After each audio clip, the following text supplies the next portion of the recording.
I loved the original Miyoo Mini. Within a few days of owning this thing, it immediately became my favorite retro handheld.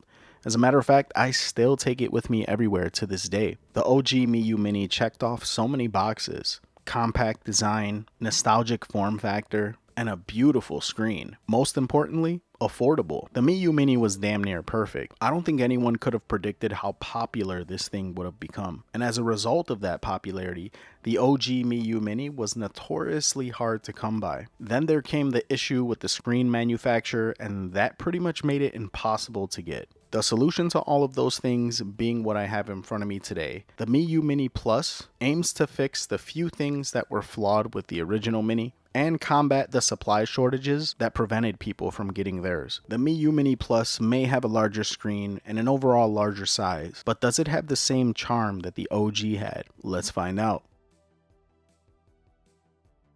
Inside the box, you have the Miyoo Mini Plus, a micro SD to USB adapter, a USB Type-C cable for charging as well as data transfer, and an optional screen protector, along with a pretty basic set of instructions. Under the hood, the specs are virtually identical to the OG Mini, with the exception being a larger 3.5-inch IPS display. And with the larger size comes the benefit of having a larger battery. The Miyoo Mini Plus comes with a 3000 mAh battery that can get you up to 7 to 8 hours of gameplay, depending on what you're playing. What made the Mini so perfect was the fact that it knew exactly what it was trying to be. It was a low-spec, budget handheld with a premium build quality. But its hardware is over a year old now, and it's becoming a tad bit dated.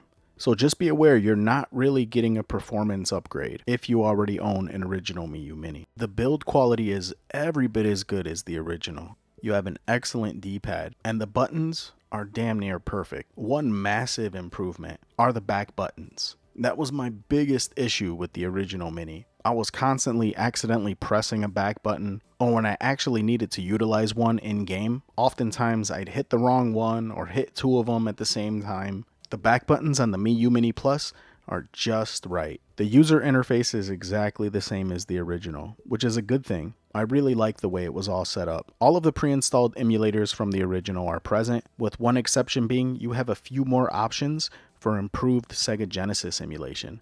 I did notice that the selection of pre-installed ROMs is a tad bit more skimmed than the original.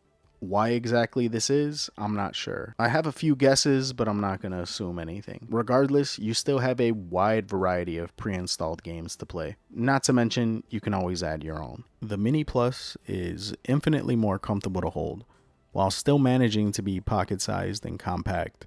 The display is absolutely gorgeous and actually gives you options to edit the quality of the screen based on your preferences. Is it on par with the original? I think so, but here's a side-by-side comparison so you can draw your own conclusions.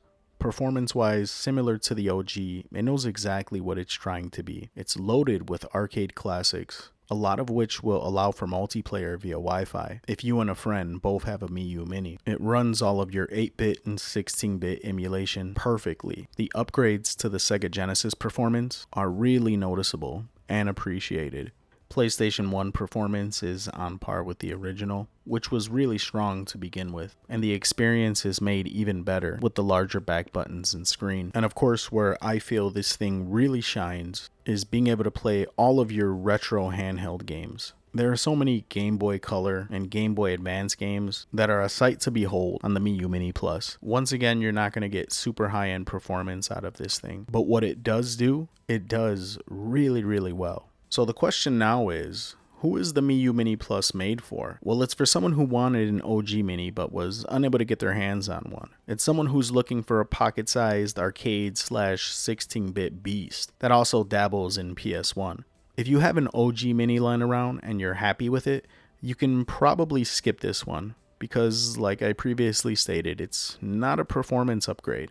And while its specs might be dated, it's still excellent at what it does. If you're looking for some more horsepower, there are some other options out there. But if you're in the market for a daily driver that just works, this one might be the one for you. If you guys are interested in the Miyoo Mini Plus, I'll put links in the description below. Until next time, this is Ness, signing out.